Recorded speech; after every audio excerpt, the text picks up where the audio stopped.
Record మీరు చేస్తారు. అల్లా మెహర్ బాబాకి జై. అందరికీ జై బాబా అండి. మనం గత కొన్ని రోజులుగా మెహరా మెహర్ అన్న పుస్తకం చదువుకుంటూ ఉన్నాం. ప్రస్తుతం బాబా నవజీవనం మధ్యలో ఉంటూ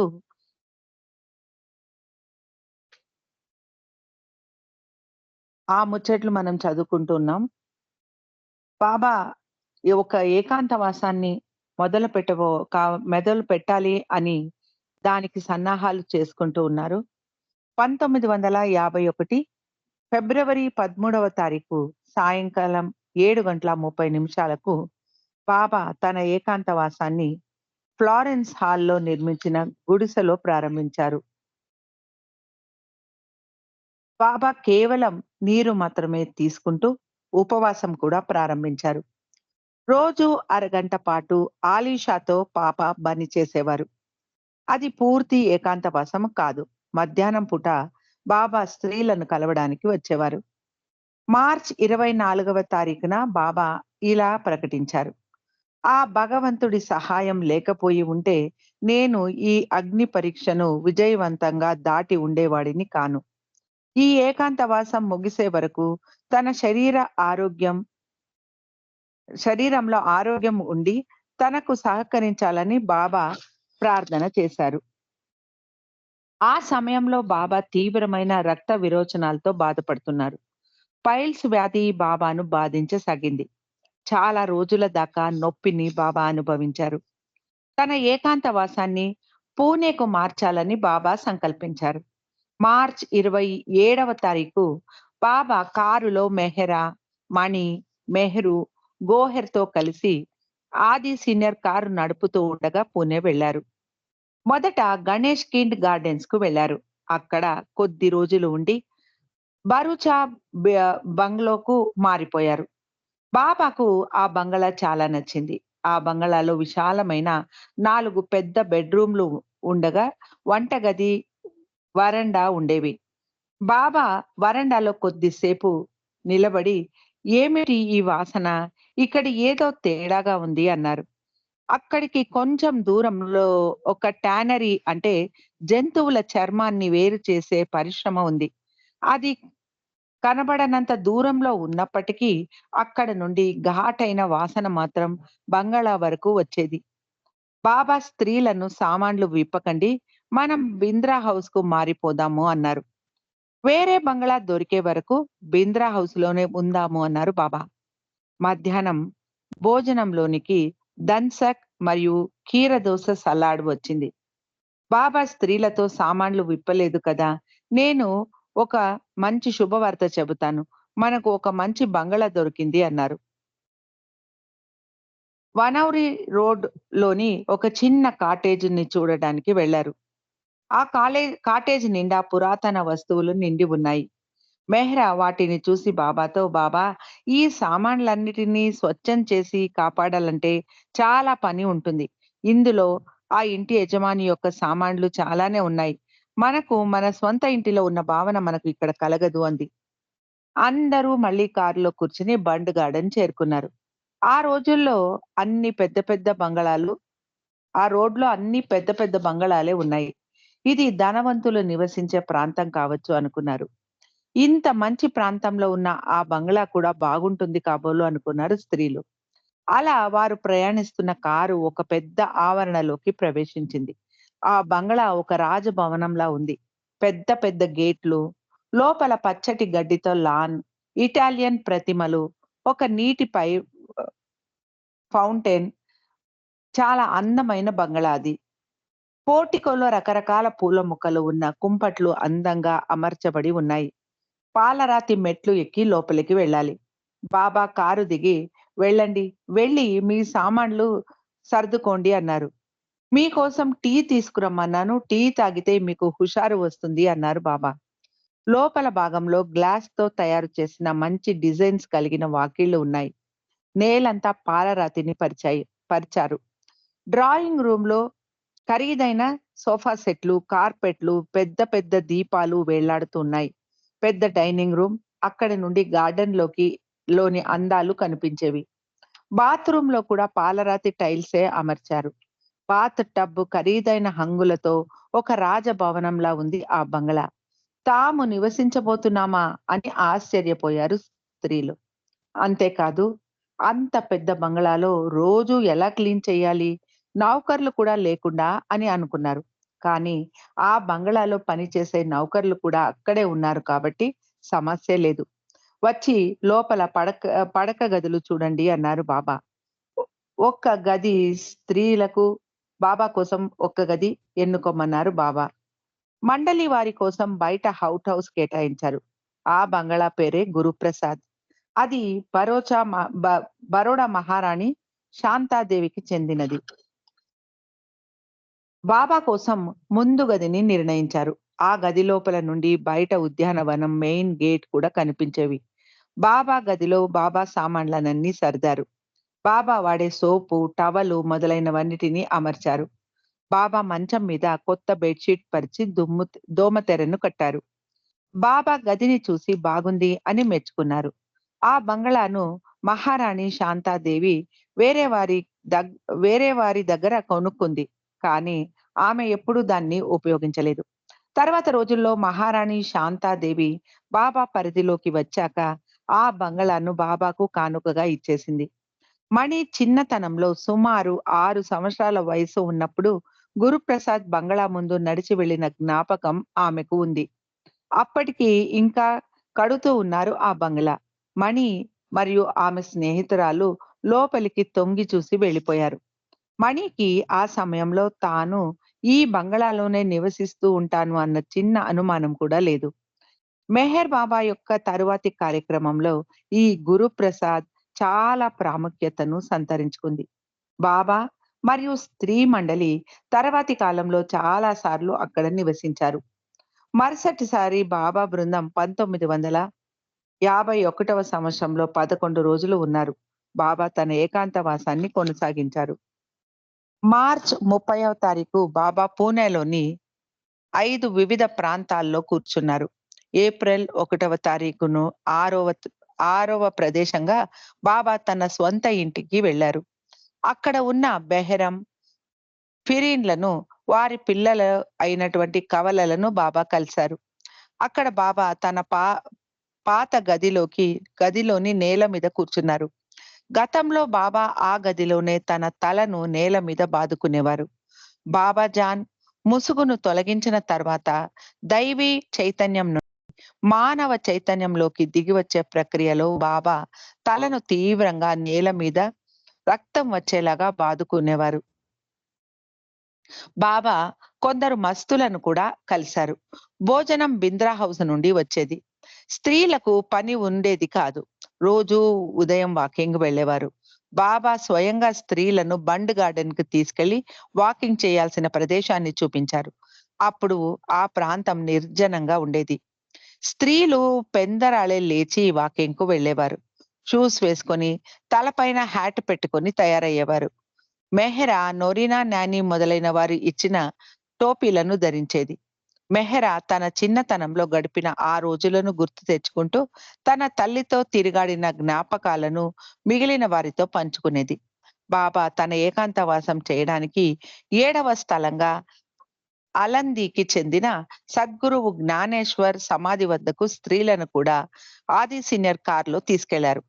ఆది పూనా దగ్గర పొలిమేర్లలో ఉండి అది పూనా దగ్గర పొలిమేర్లలో ఉంది.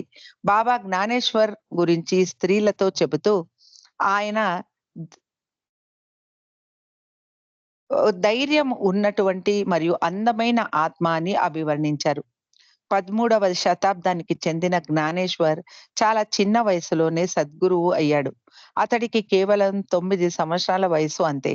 తన దివ్యత్వంతో కలిగిన జ్ఞానంతో మొత్తం భగవద్గీతను అతడు మరాఠీలోకి అనువదించాడు. అప్పటి వరకు కేవలం సంస్కృతంలోనే చదవడానికి వీలు ఉండేది గీత. తన 17వ ఏట తన శిష్యుల చేత సజీవ సమాధి గావించుకున్నాడు జ్ఞానేశ్వర్.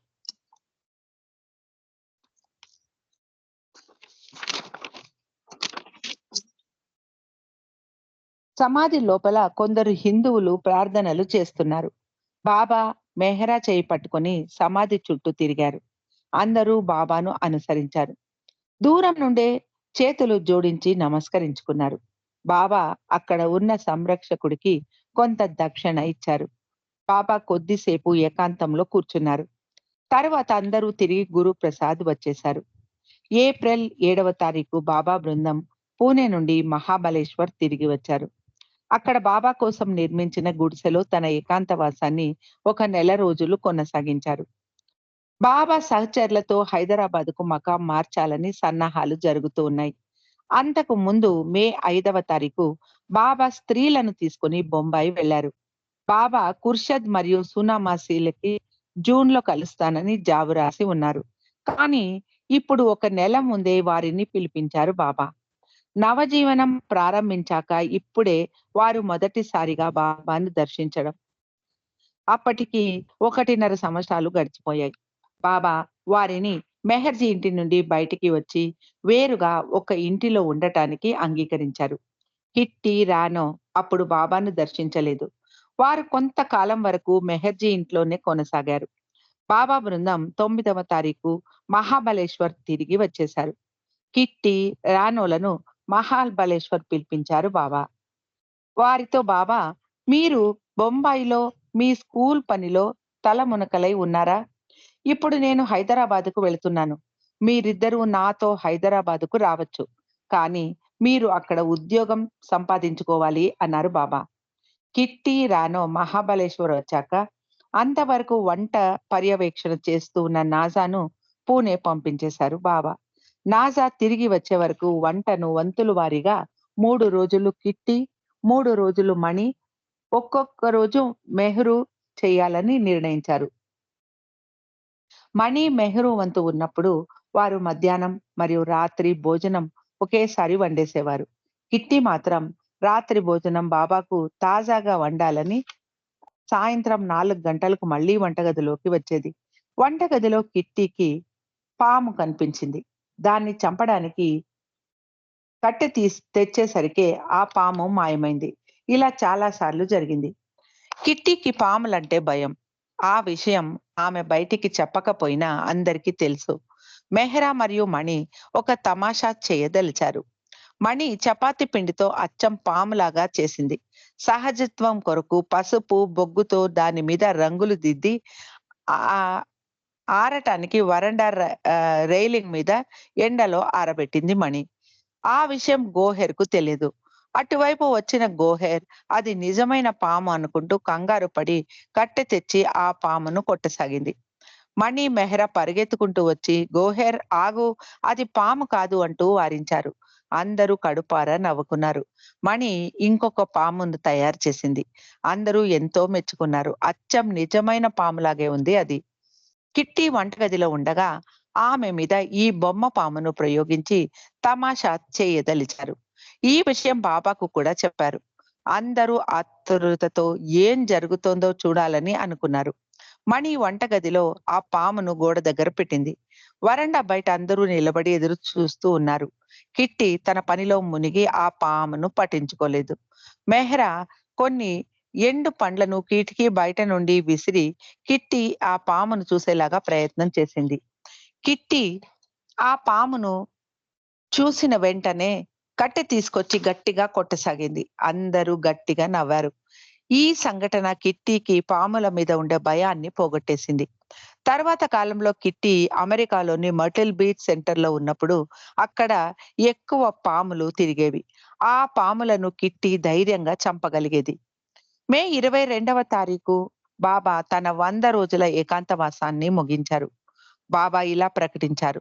భగవంతుడి అనుగ్రహం చేత నా ఏకాంతవాసం తృప్తికరంగా పూర్తి అయింది అన్నారు బాబా. మహాబలేశ్వర్ నుండి బయలుదేరడానికి ముందుగా బెళగాం బేగం అన్న బాబా గుర్రాన్ని బాబా ఎవరికో ఇచ్చి దాన్ని బాగా చూసుకోమని చెప్పారు. మే 25వ తారీఖు బాబా మరియు 5గురు స్త్రీలు మెహర్జీ కారులో హైదరాబాద్‌కు ప్రయాణమయ్యారు. ఆది సీనియర్ కారు నడపసాగాడు. బింద్రా హౌస్‌లో భోజనానికి ఆగిన తర్వాత బాబా జస్సా వాళ్ళ కుటుంబ సభ్యులను కలిశారు. గైమాయి, మను నవజీవనం ప్రారంభమయ్యాక ఇక బాబాను శాశ్వతంగా చూడలేము అనుకొని ఉన్నారు. కానీ వారికి బాబా రాక ఎంతో సంతోషాన్ని కలిగించింది. పూణె నుండి బాబా బృందం హైదరాబాదు బయలుదేరారు. మే 27వ తారీఖు జూబ్లీ హిల్స్ లోని ఒక బంగళాలో దిగారు. 1945వ సంవత్సరంలో వచ్చినప్పుడు బాబా మరియు స్త్రీ మండలి ఆ బంగళాలోనే ఉన్నారు. పురుష సహచరులు అక్కడికి దగ్గరగా ఉన్న మరొక చోట బస చేశారు. జూన్ నెలలో జరగబోయే మీటింగ్ కోసం పెండు అరేంజ్మెంట్స్ చేయసాగాడు. ఒక ముస్లిం రాజుకు చెందిన ఒక బంగళాను ఇందుకు గాను బాడుగకు తీసుకున్నారు. దేశ విభజన మూలాన చాలా మంది ముస్లింలు పాకిస్తాన్ కు వలస వెళ్లిపోయారు. దాంతో చాలా వరకు ఈ ముస్లింలకు చెందిన బంగళాలు ఖాళీగా ఉండిపోయాయి. బాబా బస చేసిన కోహినూర్ బంగళా ఒక సంపన్నుడైన ముస్లిం వ్యక్తికి చెందినది. ఆ బంగళా సౌకర్యవంతంగా ఉండి అన్ని హంగులు కలిగి ఉండేది. అక్కడ ఒక్కటే లోపం. అదేమిటంటే వేసవి కారణంగా చాలా వేడిగా ఉండేది వాతావరణం.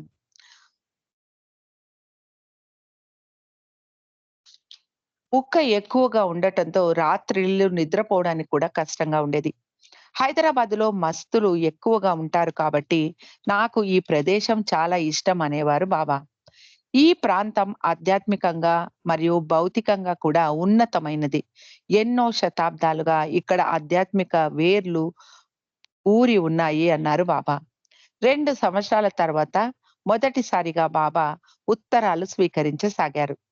చాలా సమయం బాబా మస్తుల కోసం హైదరాబాదు మరియు సికింద్రాబాదు ప్రాంతాల్లో తిరిగేవారు. జూన్ చివరి వారంలో బాబా మీటింగ్ నిర్వహించారు. భగవంతుడు నిర్దేశించిన అడుగు గురించి ప్రకటించారు. దాని భాగంగానే నవజీవనంలోని చివరి ఘట్టం మనోనాష్‌ను హైదరాబాద్‌లో ప్రారంభించారు బాబా. ఈ మీటింగ్ కోసం కొత్త జీవితానికి సంబంధించిన అనుచరులు అప్పటికే హైదరాబాద్‌లో ఉన్నారు. పాత జీవితానికి సంబంధించిన ప్రేమికులు 3 రోజులు ఉండి వెళ్ళిపోయారు. పాత జీవితానికి సంబంధించిన ఆప్తులైన శిష్యులతో సర్దుబాటు మరియు ఏర్పాట్లు చేయాలన్నారు బాబా. అది ఆది సీనియర్ రంజు గనీలతో బాబా ఇలా అన్నారు.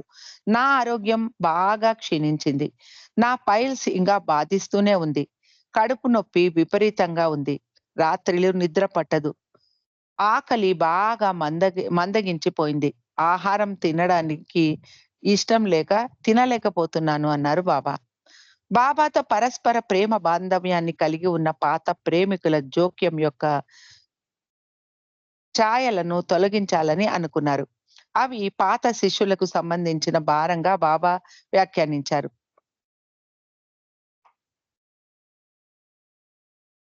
దీనికి గాను కొన్ని సర్దుబాట్లు చేయదలిచారు బాబా.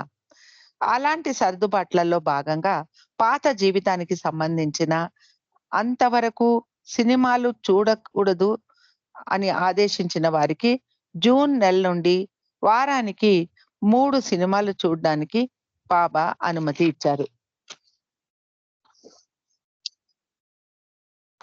బాబా స్వయంగా స్త్రీలను సినిమాకు చూడ్డానికి తీసుకెళ్లారు. అందుకే మెహ్రా ఇలా అంటారు. హైదరాబాద్‌లో వేడి ఎక్కువగా ఉన్నప్పటికీ మాకు చాలా మంచి కాలక్షేపం దొరికింది.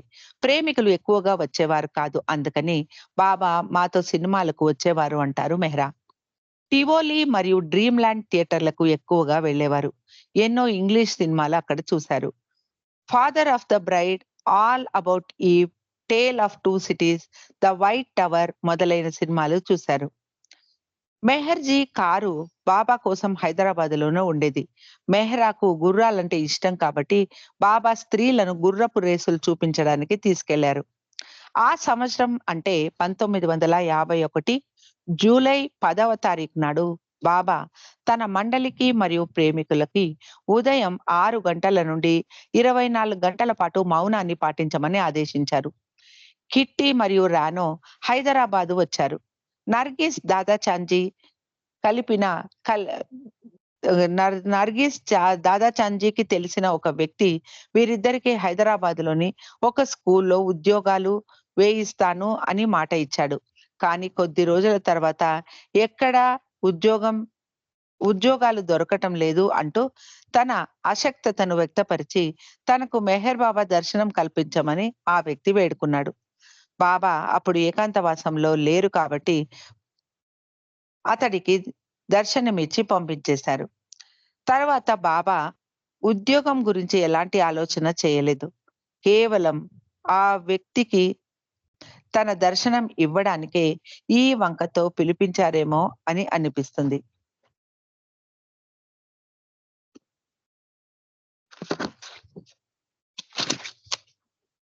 కిట్టీదేవి చాలా ఉదారమైన స్వభావం కలిగి ఉండేది. వేరే వారి కోసం త్యాగం చేయడానికి సదా సిద్ధంగా ఉండేది కిట్టి. రానో టైమ్ మ్యాగజైన్ కు డబ్బులు కట్టి నెల నెల తెప్పించేది. ఆ పుస్తకాన్ని తాను చదవడానికి ముందుగానే కిట్టి కిట్టీకి ఇచ్చేది రానో చదవమని. కిట్టి ఆ పుస్తకాన్ని తాను చదవకుండా వేరే ఎవరైనా అడిగితే వెంటనే ఇచ్చేసేది. ఇది చూసి రానో, కిట్టి, నేను ఆ పుస్తకాన్ని నీకు చదవడానికి ఇచ్చాను. ఇలా నువ్వు వేరే వారికి ఇవ్వడానికి కాదు అనేది రానో. ఒకసారి బాబా దగ్గర ఉన్న సమయంలో ఒక సంఘటన జరిగింది. బాబా కిట్టీని తన పక్కన కూర్చోమని చెప్పారు. కానీ కిట్టి ఇదివరకు ఎప్పుడు అలాంటి అవకాశం దొరకని మరొక ప్రేమికురాలిని చూసి ఆమెకు ఆ అవకాశం ఇస్తే బాగుండు అనుకుని ఆమెను బాబా పక్కన కూర్చోబెట్టేది. బాబా ఒకసారి కోప్పడ్డారు. నేను నిన్ను నా పక్కన కూర్చోమన్నాను. మరొకరిని కాదు అన్నారు బాబా.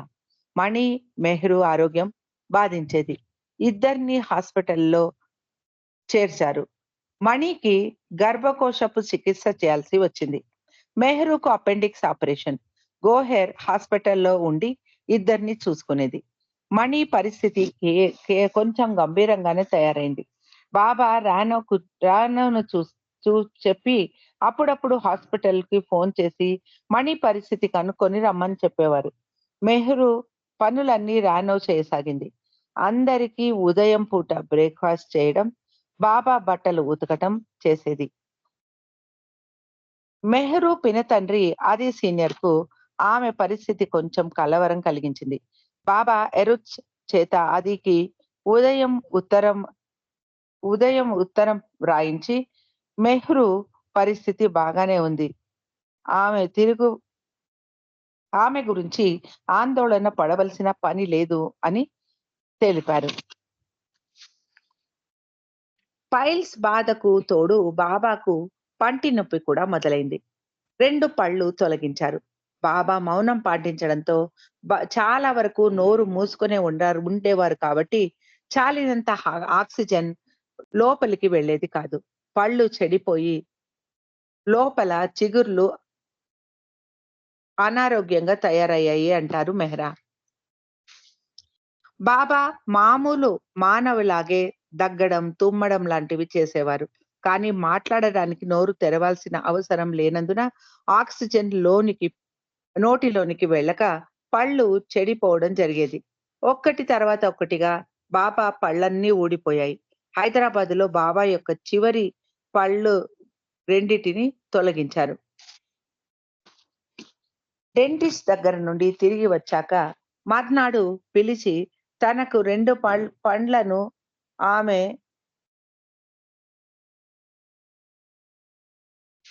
2 పండ్లను ఆమె చేతికిచ్చి ఆమె వద్ద పెట్టుకోమన్నారు బాబా. బాబా కోసం ఒక కట్టుడు పళ్ళ సెట్ చేయించారు. ఏదైనా తినేటప్పుడు వాటిని బాబా పెట్టుకోమన్నారు. బాబా అప్పుడే పాశ్చాత్య దేశ పర్యటనకు వెళ్ళాలని అనుకుంటున్నారు కాబట్టి మెహ్రా బాబాను వాటిని తనతో పాటు తీసుకెళ్ళమని చెప్పింది. బాబా చూడటానికి చాలా బాగా కనపడతారు అన్న ఆలోచనతో బాబా అందుకు సమ్మతించారు. కానీ ఆ కట్టుడు పళ్ళతో ఆహారాన్ని తినలేదు బాబా. మర్టిల్ బీచ్ వెళ్ళినప్పుడు బాబా తన కింది వరుసను మాత్రమే ధరించారు. పై వరుసను బాబా ఎప్పుడూ ధరించేవారు కాదు. బాబాకు అవి అంతగా నచ్చలేదు.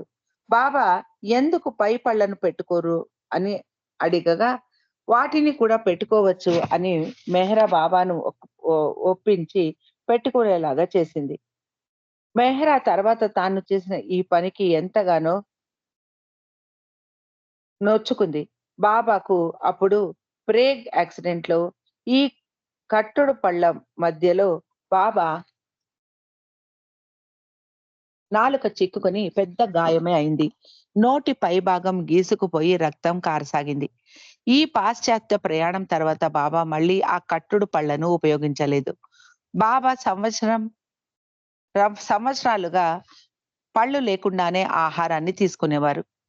మన కోసం తాను అవతారుడిగా అవతరించడం మూలాన బాబా ఎన్నో రకాల బాధలను, కష్టాలను అనుభవించాల్సి వచ్చింది అంటారు మెహ్రా. బాబా తన నవజీవన స్త్రీ సహచరులను నలుగురిలో తనతో పాటుగా పాశ్చాత్య దేశాలకు వస్తారు అని బాబా ప్రకటించారు. దానికోసం కావాల్సిన ఏర్పాట్లన్నీ చేయమన్నారు. బాబా మనోనాష్ దశను ప్రారంభించడానికి ముందుగా ఏకాంతవాసం చేయదలిచారు. అందుకోసం అనువైన ప్రదేశాన్ని వెతకమన్నారు. ఆ ప్రదేశం నగరానికి దూరంగా ఒక కొండ ప్రాంతం లేదా సముద్రానికి దగ్గరగా ఉండాలి. సమీపంలో ఒక గ్రామం ఉండాలి. అలాగే ఆధ్యాత్మిక ప్రాశస్త్యం కలిగిన చోటై ఉండాలి. అలాగే బాబా కాసేపు నడక సాగించడానికి చాలినంత స్థలం ఉండాలి అని బాబా సూచించారు. ఆగస్టు మాసంలో పెండు, ఎరుచ్, బైదుల్ అన్ని ప్రదేశాలు అనుకూలంగా ఉన్న ఒక కొండను కనుగొన్నారు. దాని పేరు కోజాగూడ. హైదరాబాద్‌కు 8 మైళ్ళ దూరంలో ఉంది. ఆ కోజాగూడ ఒక గుహ. ఒక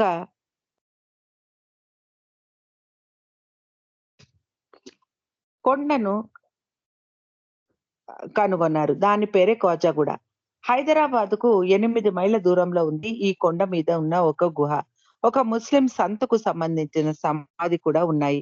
కొండ కింద ఒక హిందూ దేవాలయం ఉంది. బాబా నేను ఇక్కడ చేయదలుచుకున్న చే చే చేయబోయే పని అత్యంత విజయవంతంగా ముగిసినట్టు వేడుకుంటూ పూర్తిగా వైఫల్యం పని అత్యంత విజయవంతంగా ముగియవచ్చు. లేకుంటే పూర్తిగా వైఫల్యం చెందనూవచ్చు అని ప్రకటించారు. బాబా ఆ గుహలో 30-40 రోజుల పాటు ఏకాంతవాసం చేయదలిచారు. తర్వాత కాలినడకన హైదరాబాద్ నుండి ఔరంగాబాద్ వెళ్ళాలి అన్నారు. కుల్దాబాద్‌లో మస్తులను సాంగత్యం చేసి తన మనోనాష్ కార్యక్రమాన్ని మెహరాజాదు కొండ మీద ముగించేటట్లు బాబా ప్రణాళిక వేసుకున్నారు. సరోజ్ తన పలుకుబడితో మెహ్రాజాదుకు ఆనుకొని ఉన్న ఈ కొండను గవర్నమెంట్ నుండి లీజుకు తీసుకున్నాడు. పాద్రి ఆ కొండ మీద 2 క్యాబిన్స్ రిపేర్ చేసి పెట్టాడు. అవి చాలా బాబా గతంలో 1947లో ఏకాంతవాసం చేసినప్పుడు నిర్మించబడ్డాయి. బాబా తాను మెహ్రాజాదులో ఏకాంతవాసం చేసే సమయంలో స్త్రీ సహచరులు కూడా మెహ్రాబాదులో ఉండాలని నిర్ణయించారు. నేను ఇప్పుడు మ్ మెహ్ మెహ్రాజాదుకు వెళుతూ ఉన్నాను. అంటే దాని అర్థం నేను పింపలగావ్ లోనో శాశ్వతంగా ఉండబోతున్నాను అని కాదు అని స్పష్టం చేశారు బాబా. బాబా స్త్రీ సహచరులను కోజాగూడ కొండను చూపించడానికి తీసుకెళ్లారు. మెహ్రా ఇలా అంటారు. అక్కడ వాతావరణం చాలా బాగా ఉంది. పరిసరాలు ప్రశాంతంగా ఉన్నాయి. బాబా ఆది సీనియర్‌తో స్త్రీలకు మెహ్రాజాదుకును పంపించేశారు. అక్కడ వారు పాశ్చాత్య దేశాల సందర్శనకు కావాల్సిన సంసిద్ధలు చేసుకోమన్నారు. వారు మెహ్రాబాద్‌కు కూడా వెళ్ళ రావచ్చు. సామాన్లు తెచ్చుకోవడానికి అంటూ బాబా ఆదికి ఇలా ఆదేశం ఇచ్చారు. స్త్రీ మండలి మెహ్రాబాద్‌కు కేవలం 3 సార్లు మాత్రమే తమ సామాన్లను సర్దుకునే విషయమై వెళ్ళాలి. వారు ఎప్పుడు మెహ్రాబాద్‌కు వెళ్ళాలి అనుకుంటూ ఉన్నారో గోహెర్ నీకు డేట్ మరియు టైం చెబుతుంది. అప్పుడు నువ్వు పింపల్గావ్‌కు కారు తీసుకొని వచ్చి వారిని మెహ్రాబాద్‌కు తీసుకెళ్ళు.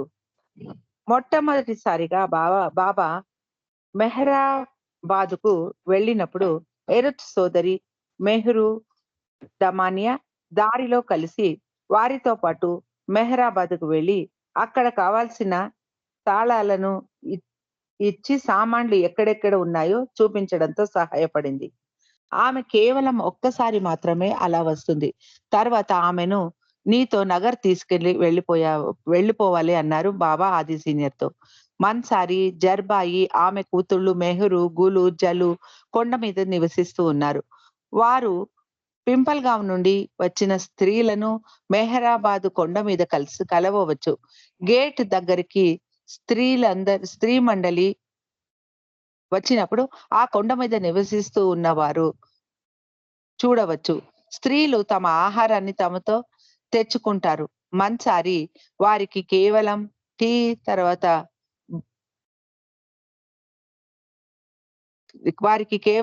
మాత్రం ఇవ్వవచ్చు.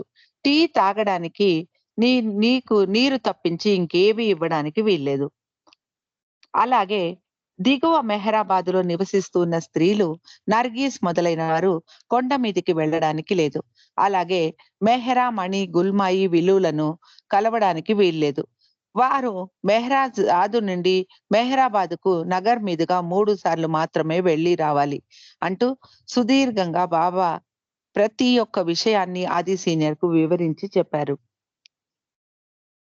అలా వారు అంతకు ముందు పాత జీవితాన్ని గడిపిన ప్రదేశానికి స్త్రీలు వచ్చారు. పాదిరి పాత జీవిత స్నేహితులను కలిసే వారి పాత జీవితానికి కలిసిన స్నేహితులను కలిసారు.